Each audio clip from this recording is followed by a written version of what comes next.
Pak Bayu kan dari Samarinda tadi ya, itu kan jauh sekali ya, Kalimantan tadi nyebrang pulau lah gitu kan. Nggak nyebrang, saya naik pesawat Pak Nanda. Atau Pak Nanda tanya bahasa Jawa apa yang pertama kali saya belajar itu sebenarnya Oke, tadi Pak Bayu bilang anak rumahan ya, ini mungkin kayak menentang diri ya baru ya. saya ingat sekali dulu mungkin kita semua pernah mendengar bahwa hukum itu hadir untuk manusia gitu ya, bukan manusia yang hadir untuk hukum. Ini adalah pertanyaan yang saya selalu terima ketika saya berkenalan dengan orang-orang yang ada di Kudus. Jadi saya yakin di Fakultas Hukum Universitas Muria Kudus, integritas adalah modal penting sebelum mereka menjadi sarjana hukum.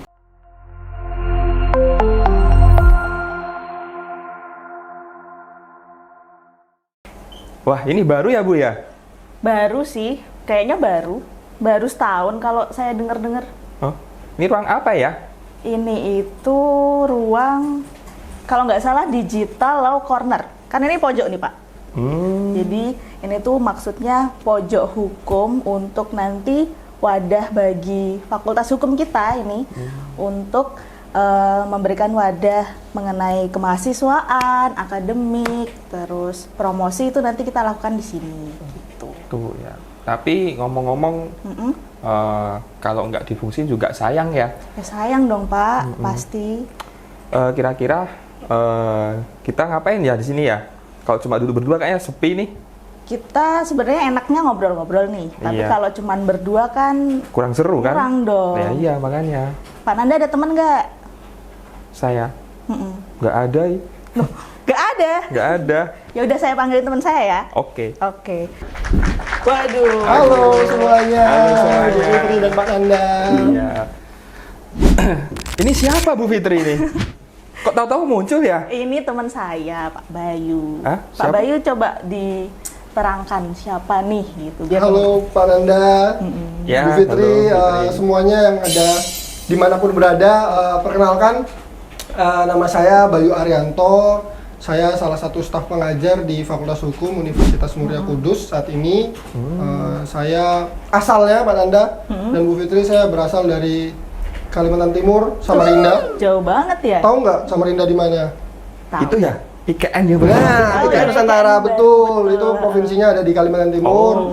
Dan saya sekarang menjadi staf pengajar di Fakultas Hukum. Oke. Sebelumnya saya juga menempuh pendidikan di Jogja dan juga Bandung di Fakultas Hukum tentunya. Nah, Pak Bayu ini kan dulu pastinya dari Fakultas Hukum. Ya. Nah, coba Pak Bayu bisa menggambarkan nggak apa aja yang bikin menyenangkan di Fakultas Hukum? Terus kenapa Pak Bayu itu memilih Fakultas Hukum? Oke. Kalau ditanya kenapa sih saya memilih Fakultas Hukum pada saat lulus SMA dulu, saya lulus 2015 pada saat itu dan saya melanjutkan langsung di Fakultas Hukum di salah satu universitas di Yogyakarta. Kalau ditanya kenapa saya memilih Fakultas Hukum, perjalanan yang panjang ya dari Pasti hidup panjang. saya ketika dulu waktu SMA, dulu saya masih ada zaman IPA IPS pada saat Ya, itu. betul. Dulu masih ada juga kan IPA Masih IPS? ada, saya. Masih. Dulu Masih saya tuh ada.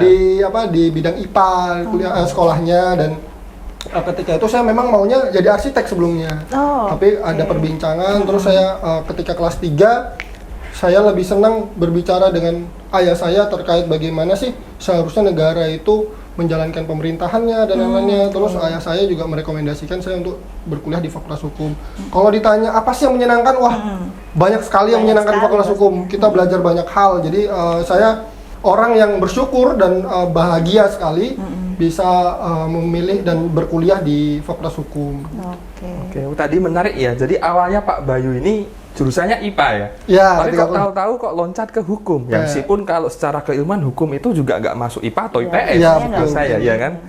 Berarti kan tadi menariknya karena tadi ya ingin belajar tentang apa itu hukum gitu ya, Ya, apa itu negara gitu kan. Jadi Pak Bayu tertarik akhirnya memilih jurusan hukum gitu kan. Betul. Oh ya. Tapi ini ada yang menarik lagi Pak Bayu. Pak Bayu kan dari Samarinda tadi ya, itu kan Jauh jauh banget. sekali ya, Nah. Kalimantan berarti nyebrang pulau lah gitu Iya. kan. Nggak nyebrang, saya naik pesawat Pak. Atau Nggak, naik saya seberang. kapal tongkang gitu Enggak, ya? enggak Pak. Naik Nggak. pesawat, saya naik pesawat. Bandara, naik pesawat gitu. Nah ini jauh-jauh dari Kalimantan nyebrang ke Pulau Jawa, ya khususnya tadi kuliah yang di UII Jogja ya kalau nggak salah Ya, ya. saya kuliahnya di Universitas Nah Islam itu Indonesia. pertimbangannya apa kan? Kalau kita lihat kan Fakultas Hukum ini setiap universitas hampir memiliki gitu. Kenapa kok milihnya Jogja, kemudian di UII? Kan di situ ada banyak ya, ada UGM, ada kemudian UMY ya, itu kan juga memiliki fakultas-fakultas hukum. Kenapa Pak Bayu? Oke, sebelumnya ketika itu saya memang baru lulus SMA dan bersyukurnya saya di keluarga saya itu termasuk orang tua saya, meskipun orang tua saya itu tidak melanjutkan pendidikan tinggi, kedua orang tua saya itu memberikan kebebasan untuk saya itu memilih kuliah dimanapun. Kalau dari background saudara-saudara saya itu kuliahnya adalah di Fakultas Teknik, tapi saya memilih Fakultas Hukum di jalan yang berbeda. Nah itu tadi penambahan untuk kenapa di Fakultas Hukum. Terus selanjutnya kenapa Yogyakarta gitu ya? Iya, kenapa itu? Kan jauh itu. Iya benar. Dulunya saya maunya kuliahnya di Samarinda sebenarnya.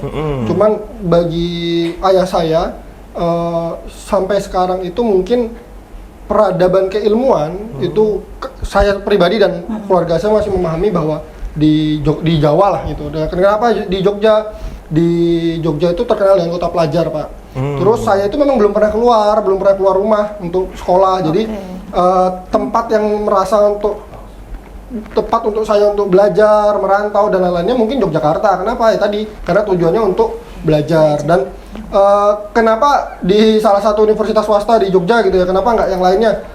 Pada saat itu memang banyak hal yang saya pertimbangkan selain dari aspek keilmuan, terus juga relasi dan juga bagaimana saya memilih Fakultas Hukum itu yang memang udah punya jalan panjang terhadap keilmuannya, termasuk ya salah satunya di Universitas Islam Indonesia gitu, Pak Nanda. Oke, tadi Pak Bayu bilang anak rumahan ya, ini mungkin kayak menentang diri ya buat saya ingin pergi jauh gitu biar nggak dicap sebagai anak rumahan gitu. Betul, kan makanya pilihnya Jogja gitu ya. Betul. Dan juga Jogja itu kan terkenal kota pelajar ya, jadi dari manapun itu pasti ada orang-orang baru di situ ya, dari luar pulau kayak Pak Bayu ini misalnya ya, dari Kalimantan jauh-jauh ke Jogja.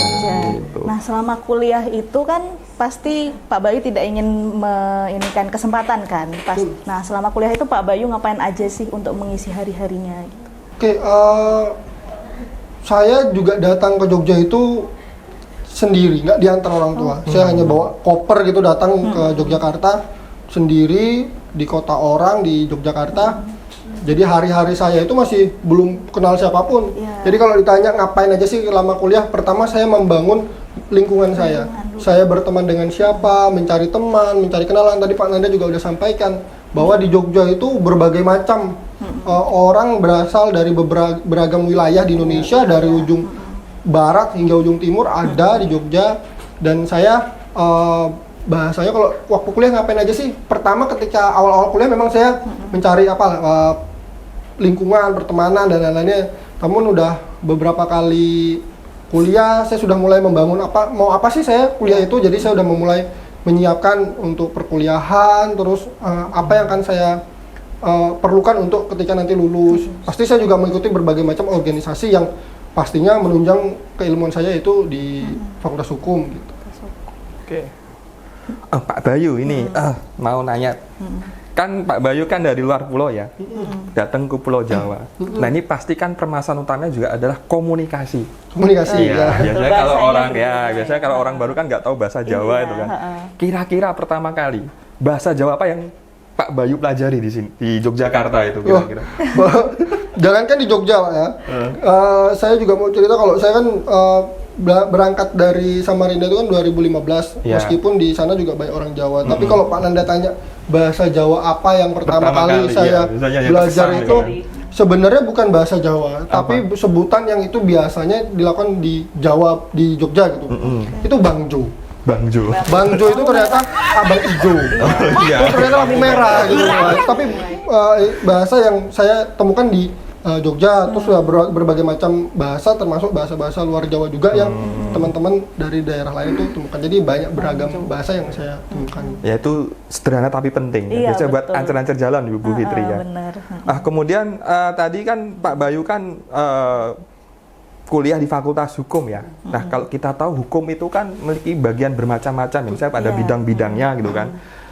Kalau biasanya yang paling umum itu kan ada bidang pidana, kemudian ada bidang hukum perdata, kemudian ada bidang hukum HTN dan administrasi negara. Nah, dari sekian bidang itu, Pak Bayu tuh dulu tuh milihnya apa? Karena kan nggak mungkin nih, ya bisa mungkin saja sih, karena hukum itu kan luas ya, tapi kan pasti ada konsentrasi tertentu yang menarik buat Pak Bayu untuk diambil. Nah, kira-kira dulu waktu kuliah di Jogja itu di UI, kira-kira ngambil konsentrasi apa Pak Bayu? Oke, benar sekali Pak Nanda, kalau memang Fakultas Hukum itu memiliki banyak konsentrasi hukum gitu ya, apalagi kalau kita berbicara sekarang dunia semakin berkembang, maka begitu juga hukum yang semakin berkembang. Saya ingat sekali dulu mungkin kita semua pernah mendengar bahwa hukum itu hadir untuk manusia gitu ya, bukan manusia yang hadir untuk hukum. Oleh sebab itu banyak hukum yang berkembang. Tapi kalau ditanya apa konsentrasi yang saya ambil dari sejak lulus S1 hingga sekarang menjadi tenaga pengajar, itu adalah hukum tata negara. Saya mengambil hukum tata negara sebagai bahasanya apa ya? Induk ilmuwan yang harus saya perkuat, yang itu menjadi sebuah roadmap saya untuk menjadi seorang tenaga pengajar di Fakultas Hukum. Kalau berbicara keilmuan-keilmuan yang lain, sebenarnya kalau sekarang kan orang memahaminya Fakultas Hukum itu jadi apa sih gitu ya? Iya. Paling jadi advokat gitu ya, jadi jaksa, hakim. Oh sebenarnya kalau saya perhatikan dan saya amati ketika dari dulu saya kuliah di Fakultas Hukum hingga sekarang jadi tenaga pengajar di Fakultas Hukum, untuk menjadi menjadi sarjana hukum itu bisa menjadi apa saja. Dari mulai tahap dari bidang keuangan bisa. Sekarang udah lagi zamannya auditor hukum. Iya, betul. Auditor hukum. Dari bidang apa lagi ya? Bidang militer, penegakan hukum udah pasti. Terus di bidang-bidang lain yang memang saya rasa seluruh aspek sekarang membutuhkan bidang hukum gitu. Karena tadi ada masyarakat di situ ada hukum gitu ya. Kalau kita memahami. Jadi kalau teman-teman selalu bayangkan masuk di Fakultas Hukum itu hanya menjadi advokat, jadi jaksa, jadi hakim, itu kesalahan besar gitu ya. Karena banyak sekali potensi-potensi profesi yang bisa dilakukan oleh sarjana hukum atau dipilih oleh sarjana hukum. Sekarang sangat berkembang pesat, teman-teman di Fakultas Hukum bisa memilih beragam profesi gitu. Tentunya di profesi hukum. Nah, yang buat hukum tata negara itu menjadi pilihan Pak Bayu itu awalnya apa sih? Kalau ditanya apa sih yang menjadikan alasan saya memilih hukum tata negara, itu adalah dulu ketika kuliah, mungkin semester 2-3 itu saya sering sekali ikut seminar hukum tata negara. Itu pengisinya ada kadang-kadang Prof. Mahfud, terus hakim-hakim konstitusi, dan juga pembicara-pembicara yang dari lembaga negara. Bagi saya hukum tata negara itu adalah hukum yang menarik untuk dikaji dan juga untuk didalami. Bagaimana negara itu mengatur dirinya dan bagaimana negara menjalankan fungsinya. Jadi pembelajaran terkait dengan hukum tata negara itu sangat menarik sekali untuk didalami lah. Oleh sebab itu saya memilihnya di hukum tata negara. Apalagi kalau teman-teman pahami hukum tata negara juga berkaitan dengan pembentukan peraturan perundang-undangan, meskipun juga seluruh aspek konsentrasi hukum juga berbicara itu ya, tapi saya khususnya di pembentukan peraturan perundang-undangannya. Nah kan setelah melewati semua fase itu, S1, S2 juga Pak Bayu di? Ya, saya S2-nya di Universitas Pajajaran, di Bandung. Pajajaran. Jadi dari Jogja ke Bandung, jadi AA Bandung. Iya, bahasanya beda-beda lagi. Habis dari Mas jadi AA gitu. Ya, sangat berbeda ya. Saya kalau waktu itu ketika awal kuliah di Bandung, saya juga kaget gitu ya. Dari tradisi yang ada di Jogja, saya berpindah ke Bandung, ya kan beda tuh ya. Nuansa belajar, nuansa bahasa, budayanya pun berbeda. Jadi ya banyak hal lah yang saya pelajari dari merantau ini gitu. Nah, setelah melanjutkan S2 itu kan Pak Bayu sekarang statusnya menjadi dosen nih. Itu kenapa tuh Pak kok tergetak untuk menjadi dosen? Iya, tadi kan disebutkan ya kalau profesi hukum itu banyak ya, ada jaksa, advokat, macam-macam ya, apalagi pengacara, hakim, ya kan? Nah ini kenapa kok Pak Bayu akhirnya memutuskan menjadi seorang dosen? Atau ini karena ini tadi karena sekolah S2 itu ya, mungkin ya, kan biasanya kalau udah S2 itu kan roadmap-nya tuh akademisi gitu kan. Beda kalau misal kalau anak lulus S1 ya udah, yang penting cari kerja cepet, misal lamar PNS jadi jaksa gitu kan. Nah tapi kan Pak Bayu kan kayaknya tuh langsung ya S2-nya ya. Kalau melihat dari umurnya Pak Bayu kan masih muda gitu kan, langsung ke S2. Nah paling terkait dari awalnya masuk hukum itu memang pengen menjadi seorang dosen, atau bagaimana gitu? Keinginan untuk menjadi seorang akademisi ataupun dosen itu dimulai mungkin sekitar semester 4-5. Ketika itu memang saya awalnya masuk Fakultas Hukum itu mau jadi hakim. Biasa awal-awalnya mau menegakkan hukum ya. Dari hukum mesti hakim ya. Ini ada palu di depan ini ya. Palu ini untuk bagaimana kita menegakkan hukum gitu ya. Ketukan palu itu memberikan keadilan. Dulu kalau ditanya masuk Fakultas Hukum, jelas mau jadi hakim. Ya, biasanya gitu. Untuk menegakkan keadilan. Tapi saya berproses, berdinamika di Jogja, dan akhirnya di semester 4 ataupun 5 itu saya menentukan pilihan untuk memilih menjadi seorang akademisi. Jadi kalau ditanya tadi benar sekali, saya melanjutkan S2 itu memang untuk mencapai tujuan saya itu menjadi seorang dosen. Nah, kenapa sih menjadi dosen gitu ya? Kalau ditanya dosen, kenapa profesinya dosen? Sedangkan hukum itu banyak sekali gitu. Banyak sekali luas. Pertama yang saya pikirkan adalah menjadi seorang dosen itu pastinya harus punya bermanfaat bagi orang lain. Dan ditambah di kalangan keluarga saya itu juga menyenangi ketika saya mungkin mau berkarir sebagai dosen. Namun yang paling penting adalah yang saya sebenarnya ketika itu ya pengen menjadi dosen itu ya sebatas dosen belajar terus berdiskusi dan lain-lainnya membuat saya harus jadi dosen gitu. Tapi sejauh ini sampai detik ini saya berada di sini, yang saya alami adalah menjadi dosen itu bukan hanya pekerjaan dan profesi, melainkan sebuah panggilan jiwa. Jadi yang saya temukan, kenapa sekarang saya menjadi dosen, saya udah tahu jawabannya, yaitu panggilan jiwa. Tidak hanya sekedar pekerjaan gitu, tapi ya bagaimana untuk menjadi panggilan jiwa gitu. Tapi sebenarnya hakim juga panggilan jiwa. Iya, semua profesi, semuanya, pasti semua profesi. Cuma ya akhirnya saya mengetahui, oh memang benar deh ini yang saya inginkan. Itu saya menyatakan seperti itu karena ketika bekerja, mengajar, mengabdi dan meneliti, saya ya senang meskipun capek ya, tapi ya senang gitulah. Itu menyenangkan dan itu saya anggap sebagai panggilan jiwa saya gitu. Semua pekerjaan kan pasti ada capeknya lah. Iya betul, pasti semua pekerjaan. Nah, kemudian tadi kan Pak Bayu kan sudah menetapkan nih menjadi seorang dosen ya kan. Dan alhamdulillah diterima di UMK, Fakultas Hukum UMK yang berada di Kota Kudus. Nah, ini pertanyaan juga menarik ya Pak Bayu, tadi dari Jogja kemudian ke Bandung, tahu-tahu akhirnya di Kudus ini.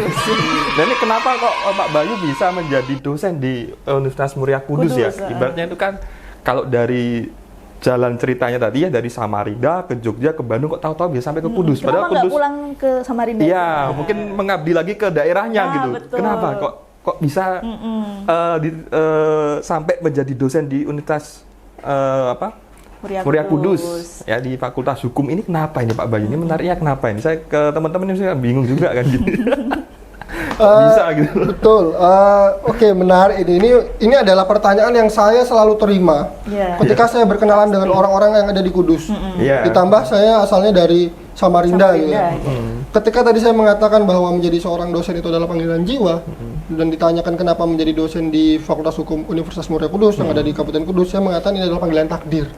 Oh, tadi panggilan jiwa, sekarang panggilan takdir. Ya, jalan menyalahin takdir. Oh enggak, saya tidak dong. Kabupaten Kudus, Kota Kudus itu kan. Ini adalah jalan yang diberikan Tuhan untuk saya untuk benar-benar memberikan tadi. Kalau saya mengatakan bahwa itu adalah panggilan jiwa, ya jiwa saya terpanggil untuk di sini gitu. Tadi yang pasti ya jelas kenapa saya bisa di sini, saya mendaftar mana saya daftar UMK gitu ya. Iya, betul. Nah, dan yang saya ketahui Universitas Muria Kudus adalah salah satu universitas terbesar di Pantura Timur, yang ini juga saya lihat gak kaleng-kaleng. Alumninya Fakultas Hukum nih tentunya ya. Kita berbicara Fakultas Hukum. Fakultas Hukum itu di UMK alumninya gak kaleng-kaleng Mbak Nanda. Ada hakim agung, ada jaksa, ada notaris. Wah, biasanya kalau anak sekarang udah notaris, iya. Ada juga profesi-profesi lain, bahkan ada aktivis, ada pegiat masyarakat yang itu juga saya sudah ketemu semua. Mereka memang benar-benar kredibel, berkualitas, dan yang pastinya jelas utama itu berintegritas. Begitupun kenapa saya memilih Universitas Muria Kudus, pastinya saya akan menjaga integritas saya dan ada di dalam sini. Gitu. Ya itu tadi dari kata panggilan jiwa ya. Jadi kalau panggilan jiwa itu dimanapun tempatnya ya udah di situ Iya, saya mengabdi gitu Iya, ya. Nggak harus kalau di Papua pun masih akan ya oke lah gitu ya, nggak harus di kota-kota manapun ya kan gitu. Nah, kemudian kan Pak Bayu udah sampai sini nih, dari Jogja, Bandung, kemudian di Fakultas Hukum UMK ini. Selama di sini Pak Bayu udah berapa tahun sih di sini? Ini adalah tahun kedua saya, jadi saya udah 2 tahun di sini. Nah, harapannya nih untuk kedepannya UMK ini gimana? Khususnya Fakultas Hukumnya aja deh. Iya. Teman-teman semua bahwa saya itu ketika datang pertama ke Fakultas Hukum Universitas Muria Kudus, saya merasakan banyak hal gitu ya. Apalagi dari awal saya sudah punya ekspektasi untuk jadi seorang dosen. Yang pasti saya juga sempat, jadi sedikit cerita, saya sempat membawa teman-teman mahasiswa Fakultas Hukum UMK itu berlomba namanya. Lomba debat tingkat nasional yang itu seleksinya luar biasa dari ratusan universitas. Kita bisa menjadi salah satu yang itu di sekitar 20 universitas yang bisa datang ke Jakarta untuk berdebat. Itu adalah harapan yang sebenarnya tercapai ketika saya ada di Fakultas Hukum Universitas Kudus. Untuk tadi pertanyaan bagaimana harapannya ke depan, saya di sini tidak hanya berbicara harapan, tapi saya yakin itu bisa diwujudkan dengan kenyataan. Yang pertama, saya berharap Fakultas Hukum terus bisa menjadi tempat ataupun wadah bagi anak-anak yang akan melanjutkan pendidikannya di universitas yang berkaitan dengan jiwa-jiwa apa ya? Kalau hukum itu biasa jiwa-jiwa yang merdeka gitu ya. Jadi bebas, lepas dan mengatakan bahwa harapan saya Fakultas Hukum Universitas Muria Kudus bisa terus berkualitas, terus memberikan yang terbaik, yang pasti jelas memberikan ataupun menghasilkan sarjana-sarjana yang berintegritas. Karena di dunia yang saat ini ya, yang meskipun kita juga beberapa kali melihat banyak sekali cobaan-cobaan dalam profesi, itu yang paling penting adalah integritas. Jadi saya yakin di Fakultas Hukum Universitas Muria Kudus integritas adalah modal penting sebelum mereka menjadi sarjana hukum, yang pastinya juga berkualitas. Yang namanya berintegritas harus dibarengi dengan kualitas pastinya. Jadi harapan saya sangat banyak, yang paling penting ya berkaitan dengan bagaimana Universitas Muria Kudus khususnya Fakultas Hukum terus menjaga kualitas sarjana hukumnya, dan yang pasti ada label integritas di dalam mahasiswa. Ya, sebenarnya saya juga menyoroti integritas itu sesuatu yang penting ya Pak Bayu. Karena kalau integritas itu kan pastinya dari hati. Kalau kualitas itu kan kita masalah kemampuan. Ya, betul. Jadi belum tentu orang-orang itu punya hati untuk dia teguh berada di jalan yang benar. Nah, kebetulan nih Pak Nanda, sepertinya waktu kita sudah habis. Sudah habis. Berarti udah selesai nih Pak Nanda, Bu Fitri. Udah. Ngobrol-ngobrolnya. Terima kasih sekali Pak Bayu. Oke, sama-sama Pak Nanda, Bu Fitri. Berarti saya udah boleh kembali ke alam saya lagi nih ya. Atau mau ikut nih? Mau ikut. Bareng-bareng ya. Di sini. Grogi gak nih? Udah habis sih. Oh, ayo. Pergi aja ya? Ya, oke. Oke.